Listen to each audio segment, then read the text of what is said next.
B A honours राजनीति विज्ञान semester 1 discipline specific course भारतीय राजनीतिक चिंतन में विचार और संस्थाएं ideas and institutions in Indian political thought महत्वपूर्ण प्रश्न और उत्तर शीर्षक प्लेटो का न्याय सिद्धांत प्रश्न प्लेटो के न्याय के सिद्धांत की विवेचना कीजिए उत्तर प्लेटो का न्याय का सिद्धांत न्याय की अवधारणा इसकी विशेषताओं और समाज में इसे कैसे वितरित किया जाता है पर चर्चा करता है।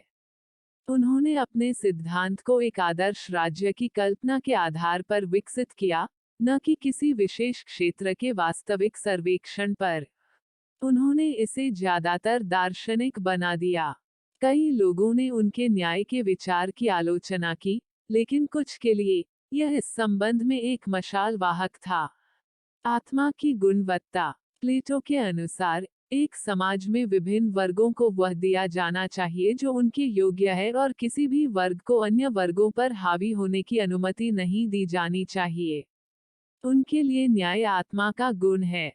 यह किसी बाहरी स्रोत या शक्ति पर निर्भर नहीं है और यह मनुष्य की अंतरात्मा की आवाज है।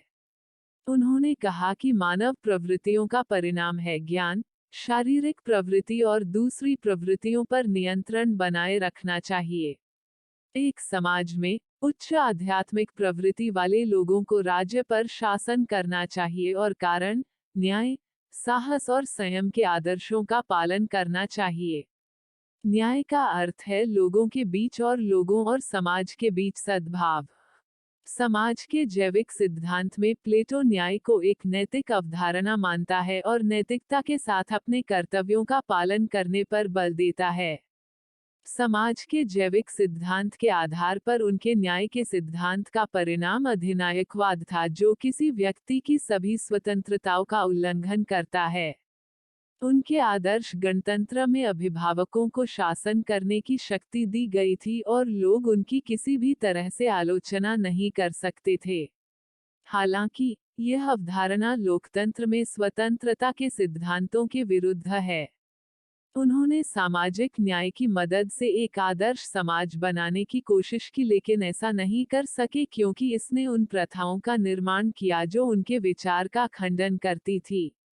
एकात्मक दृष्टिकोण प्लेटो ने एक समग्र दृष्टिकोण का विकल्प चुना जो एक व्यक्ति के व्यक्तित्व और राजनीतिक शरीर के सभी गुणों का विश्लेषण करता है। इसका उद्देश्य समाज के प्रत्येक वर्ग में प्रत्येक व्यक्ति के लिए न्याय प्राप्त करना है।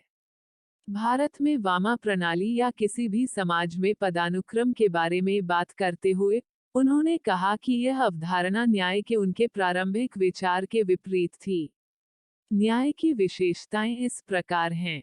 1. सामाजिक स्तरीकरण उनका न्याय का सिद्धांत उनके द्वारा दिए गए सामाजिक स्तरीकरण पर आधारित है। आत्मा के तत्वों के आधार पर उन्होंने 3 सामाजिक स्तरीकरण दिए। 1. अभिभावक, 2. सैनिक और 3. सामान्य लोग जैसे कारीगर, किसान आदि। न्याय का अर्थ था प्रत्येक सामाजिक स्तर से संबंधित लोगों द्वारा दूसरे के कर्तव्य में हस्तक्षेप किए बिना सभी कर्तव्यों को पूरा करना। 2. सहज प्रवृत्ति प्लेटो के अनुसार न्याय जन्मजात होता है। यह आत्मा की गुणवत्ता और किसी की अंतरात्मा की आवाज है। 3. कार्यात्मक विशेषज्ञता उन्होंने समाज को 3 वर्गों में वर्गीकृत किया। 1. अभिभावकों द्वारा प्रतिनिधित्व किया जाने वाला। 2. संज्ञानात्मकता का प्रतिनिधित्व सैनिकों द्वारा किया जाता है। 3. प्रभावी जिसका प्रतिनिधित्व आम जनता करती थी। 4. दार्शनिक राजा उनका मानना था कि न्याय तभी संभव है जब राज्य पर एक दार्शनिक का शासन हो। वे दार्शनिकों को सबसे बुद्धिमान मानते थे। 5. साम्यवाद उन्होंने अभिभावकों और सैनिकों के बीच महिलाओं और संपत्ति के साम्यवाद का सुझाव दिया। यह उन्हें किसी भी तरह की भावनाओं, चिंताओं और ईर्ष्या से दूर रखने के लिए किया गया था। 6. सार्वभौम वह न्याय के सिद्धांत को सार्वभौम मानते थे। यह किसी भी स्थान या समाज में किसी भी समय सभी के लिए समान है। नैतिक अवधारणा उसकी न्याय की अवधारणा न्यायिक नहीं अपितु नैतिक है। न्याय प्राप्त करते समय नैतिक दायित्वों को पूरा करना अनिवार्य है, न कि न्यायिक कर्तव्यों का। महिलाओं की स्वतंत्रता और न्याय के लिए शिक्षा। उन्होंने कहा कि न्याय प्राप्त करने के लिए महिलाओं को स्वतंत्रता प्रदान करना आवश्यक है। उन्हें पुरुषों के समान भाग लेने का अधिकार दिया जाना चाहिए। उन्होंने लोगों को न्याय के महत्व का एहसास कराने में मदद करने के लिए शिक्षा की एक उन्नत योजना का सुझाव दिया। न्याय के प्रकार। प्लेटो ने न्याय को 2 प्रकारों में वर्गीकृत किया है, जो एक दूसरे से काफी हद तक संबंधित हैं। व्यक्तिगत न्याय और सामाजिक न्याय। एक व्यक्तिगत न्याय। उसके अनुसार न्याय वह भावना है जो व्यक्ति को उसके कर्तव्यों को पूरा करने में सहायता करती है। मानव मन में 3 तत्व है: कारण, भावना, भूख। बुद्धि कारण का गुण है, आत्मा का साहस और भूख का संयम है। न्याय तीनों के बीच सामंजस्य बनाए रखता है। उनका मानना था कि मानव मन के प्रत्येक भाग को संतुष्ट होना चाहिए ताकि हर भाग में सामंजस्य हो। जो लोग सामंजस्यपूर्ण हैं वे एक सामंजस्यपूर्ण और शांतिपूर्ण राज्य बना सकते हैं। उनके अनुसार, जब कोई व्यक्ति अपने गुण, भावना और भूख के अनुसार अपनी सभी जरूरतों को पूरा करने में सक्षम होता है, तो वह संतुष्ट होता है। उदाहरण के लिए, समकालीन दुनिया में एक व्यक्ति की बुनियादी जरूरतें अच्छे वेतन के साथ एक स्थिर नौकरी, एक घर और एक परिवार होना है। वह संतुष्ट होगा और एक अच्छा जीवन व्यतीत करेगा। 2. सामाजिक न्याय। यह व्यक्तिगत न्याय पर निर्भर है। एक समाज जहां व्यक्तिगत न्याय है, सामाजिक न्याय प्राप्त कर सकता है। एक व्यक्ति में 3 तत्वों की तरह, समाज में 3 प्रकार के पुरुष होते हैं। एक तर्कसंगत, इनके मजबूत कारण या तर्क है। 2 आध्यात्मिक, ये आत्मा में मजबूत और सक्रिय है। 3 जुनूनी, न तो कारण में मजबूत और न ही आत्मा में, और अन्य 2 द्वारा नियंत्रित किया जाता है। उन्होंने समाज में लोगों को वर्गीकृत किया और 3 गुना कार्यात्मक सामाजिक स्तरीकरण दिया: दार्शनिक, सैनिक, कारीगर, किसान आदि। उनका मानना था कि मनुष्य को वही कार्य करना चाहिए जो उसके लिए सबसे उपयुक्त हो।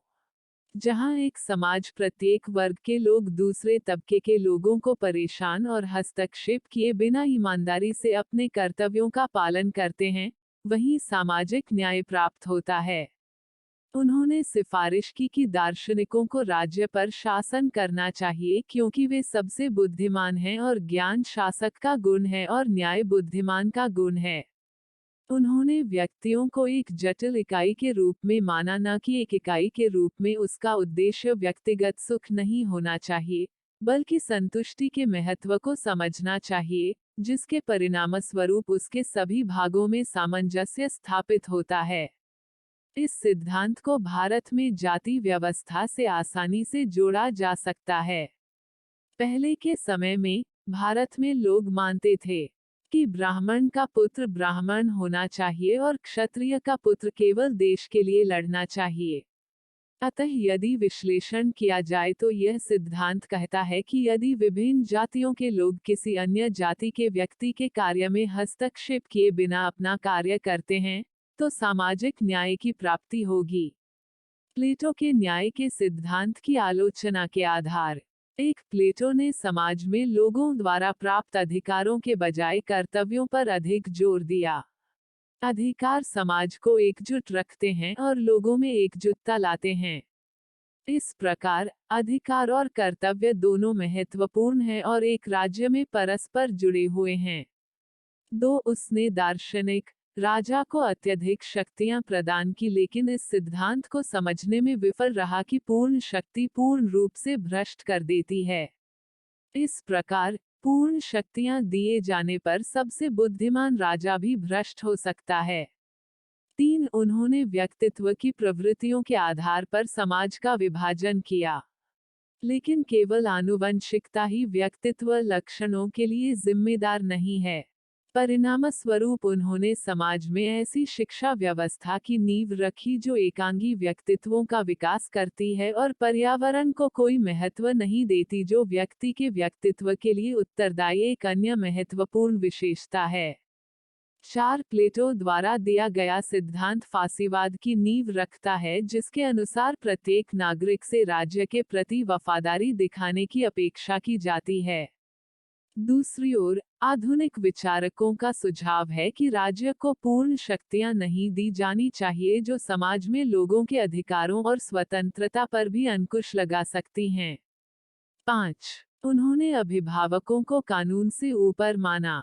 प्लेटो जिसे न्याय कहते हैं, वह राज्य में अभिभावकों का आदेश है। उनका सिद्धांत कानून के लिए उचित आधार प्रदान नहीं करता है और न्याय व्यक्तिगत इच्छा और विवेक पर निर्भर नहीं हो सकता है। उन्होंने नैतिक और कानूनी दायित्वों के बीच अंतर करने की भी उपेक्षा की। 6. न्याय की उनकी अवधारणा निष्क्रिय है और कानूनी विनियमन के लिए आधार नहीं बना सकती है। इच्छा और कर्तव्य या कर्तव्यों और अधिकारों के बीच कोई विरोध होने पर वह कोई समाधान नहीं देता है। 7. उन्होंने राज्य की एकता पर बहुत अधिक जोर दिया और इस प्रकार महिलाओं के साम्यवाद और विवाह और परिवार के उन्मूलन के बेतुके विचार दिए। तो कुल मिलाकर इस प्रस्तुति में हमने प्लेटो के न्याय सिद्धांत के बारे में जानकारी प्राप्त की। प्रस्तुति समापन। आपका धन्यवाद।